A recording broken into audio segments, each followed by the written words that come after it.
Здраво на сите, време за уште една емисија се кладиме заедно со мене, Зоран Мишевски, Евротип спортски облажувалници. Зоки, пред да започнеме што и да било да коментираме, морам да напоменам дека веќе заврши третата етапа на нашата наградна игра Евро шанса за 100.000 денари.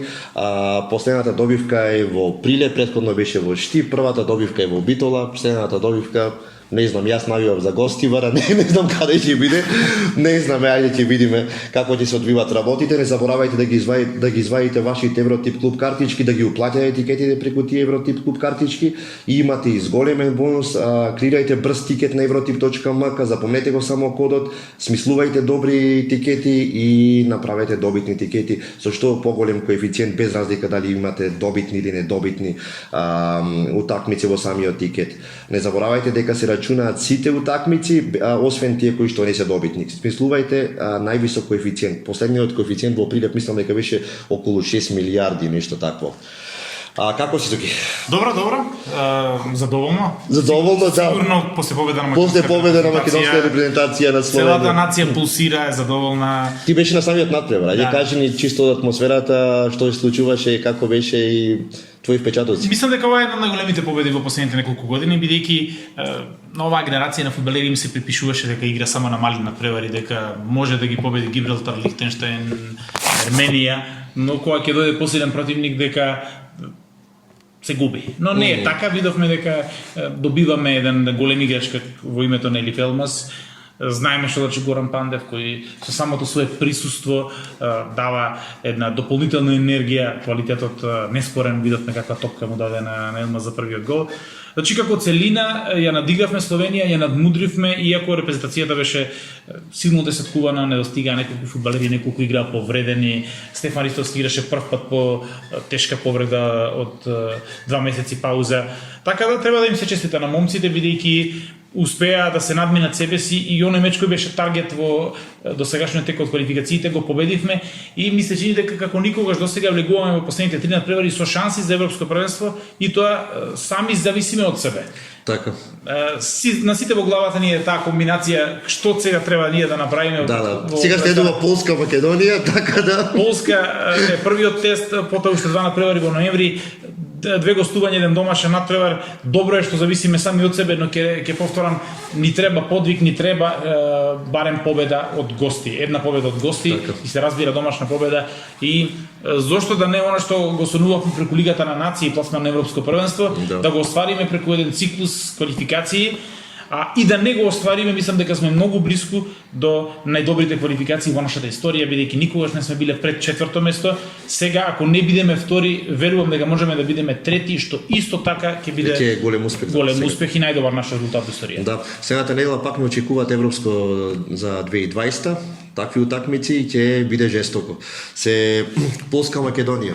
Тоа е мачното. Гледам коефициентот за Полска, нешто како 1-2, за Македонија како 40 и нешто, дека скоро да немаме шанси, нешто. Полска е апсолутен фаворит и заради квалитетот, и заради искуството, и заради тоа што има многу полесен натпревар. Вчера ти играа во Рига против Летонија, лесно победија, но тие се стабилно први и дури во последните 3 натпревари можат да си дозволат еден кикс, дали тој ќе дојде в недела, дај Боже. Дали имаме шанса да изненадиме или нешто? Секако дека имаме, бидејќи мечот против Полска во Скопје не беше 0-1 претходно. Загубивме 0-1, но не беше лош одигран на наша страна. Тоа беше еден апсолутно изрмнет меч во кој што една грешка не чинеше пораз. Мислам дека 0-0 беше судбоносен реален резултат на тој надпревар. За жал погрешивме и Полска која искусна репрезентација преку Пионтек не казни. Мислам дека имаме своји шанси, но во овој момент најбитно е да рекуперира репрезентацијата. Имаме многу повредени и уморни ровити фудбалери. Утринава со чартерлет отпатуваа за Варшава, тренираат денес, сутре. Треба да се издржи. Треба да се издржи. Ние секогаш сме имале многу проблеми кога играме 2 врзани надпревари во 3-4 дена.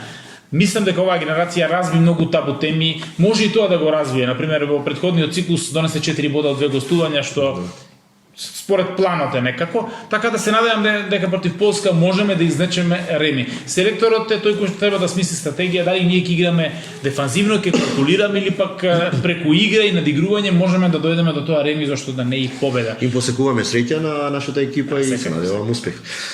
Преходната недела пишавме еден тикет Го мислевме, мислам Да, дека да. беше добар, само една утакмица. Тешко беше да се игра за Тотенхем, за Манчестер, значи екипи кои ретко победуваат ова. Само една не падна, значи цела работа Јуве. Да, Твојот Интер Јуве Јуве. тешко беше да се прогнозира, видовме го гол на крајот.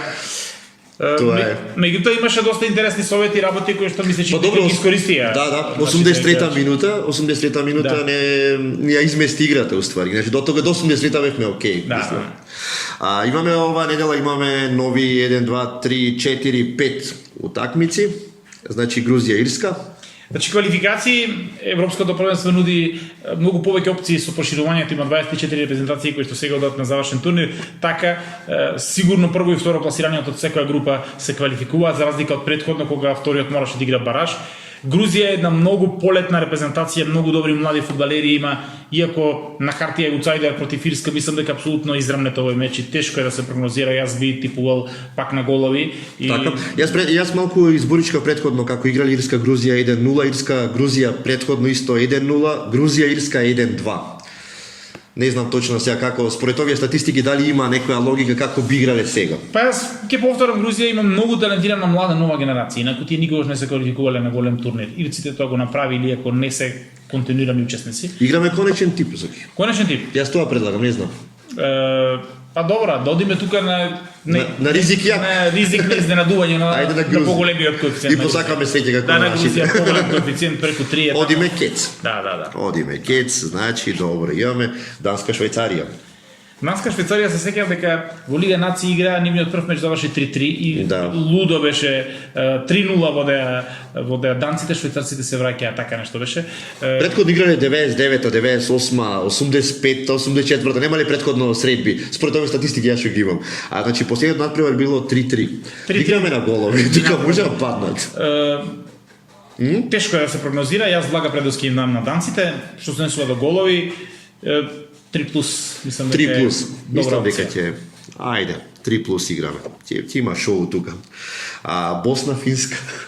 Босна и Херцеговина, да. со Босна Финска. загуби во Финска, изненадувачки загуби 2-0. Да. Тој меч Јас си ги пишам сите Зоки ги знае напамет. Така да. Тој меч Просинечки го чинеше оставка. Човекот си даде оставка како морален чин, меѓутоа федерацијата нема ја прифати, го врати. Омилен е Роберт Просинечки, селекторот на Босна и Херцеговина, и еве има своја шанса да се поправи.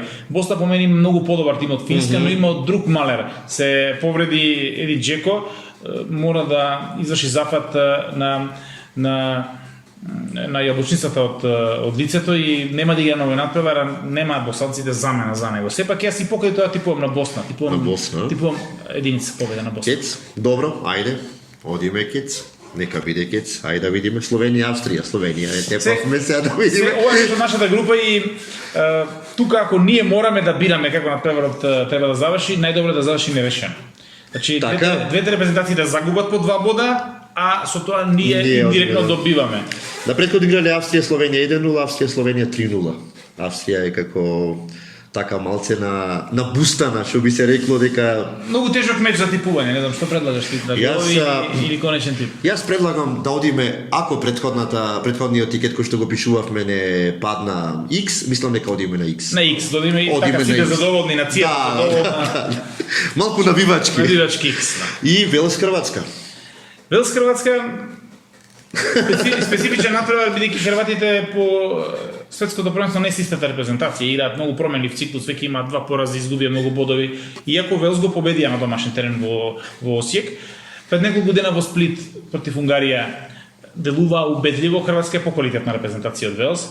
Но мечот е апсолутно специфичен, бидејќи Велс е мотивиран, го има Бел во добра форма, има своји шанси се уште. Јас му давам на хрватскиот тим поголеми шанси. Така. Сега дали тука категорички Да одиме на голови. Јас или на мислам, голови, исто типувам дека ќе има голови и тоа од двете страни. Ај одиме 3+. 3+. И одиме ново. Нешто ни оди со головите, 3+. Океј, и овие се сите Значи имаме 5 репрезентативни парови. Па блиску бевме претходната недела, мислам дека сега време е да погодиме комплетно. А предизвикот за оваа недела од кујната на Евротип е колку точен резултат на надпреварот Полска Македонија. Добро, најтешката игра во билдерот е точен резултат. Така да има и голема сатисфакција кога човек ќе погоди точен резултат. То треба буквално на шолјата да гледаш скроз да погодиш, што ти стварно е неочекувано, не знам. Така. Ајде, вака истовремено ќе кажеме, за да не се поклопим, да не биде на крајот дека јас те слушам тебе или ти мене. Ајде, Значи, 3, 4, 2, 1. 1-1. Добро. Ти пак на бивачки одиш. 1-1, јас мислам дека Дека е било супер, јас 1-1. дека ќе победиме 0-1 и дека Полска ќе изрмни и дека Да. дека таков ќе биде текот на прва. Ајде, ти велиш 1-1? Да. Јас велам 2-1 за Полска. За жал, мислам, сакам да е 1-1, али така искрено мислам во себе.